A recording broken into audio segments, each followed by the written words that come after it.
যখন জুমার দিন আসে, এই জুমার দিনে যদি কোনো ব্যক্তি সকাল সকাল গোসল করে, আর্লি মর্নিং গোসল করে, গোসল করার পরে তার উত্তম পোশাকটা পরিধান করে, আর গোসলটা করে ফরজ গোসলের মতো, আতর সুগন্ধি খুশবু তার সামর্থ্য অনুযায়ী ব্যবহার করে, এরপরে পায়ে হেঁটে হেঁটে মসজিদে আসে, বাহনে চড়ে নয়, পায়ে হেঁটে হেঁটে। যদি আপনি অনেক দূরে থাকেন সেটা আলাদা কথা। এবং ইমামের কাছাকাছি বসে, মসজিদে আসার পরে যতটুকু সম্ভব হয় সুন্নত পড়ে নিল, নফল পড়ে নিল, এরপর ইমামের কাছাকাছি এসে বসলো, ইমামের খুতবা শ্রবণ করে মনোযোগের সাথে। খুতবা শ্রবণ করার সময় কাউকে কষ্ট দেয় না।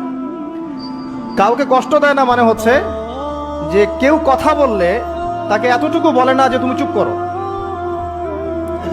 কোনো কষ্ট দেয় না। ইমামের খুতবা শ্রবণ করে, নামাজ পড়ে ইমামের সাথে।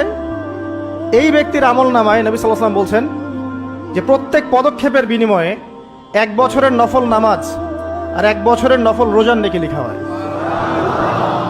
জুমার এই সমস্ত নেকি নষ্ট হয়ে যাবে যদি আমরা এখানে আদব রক্ষা করতে না পারি।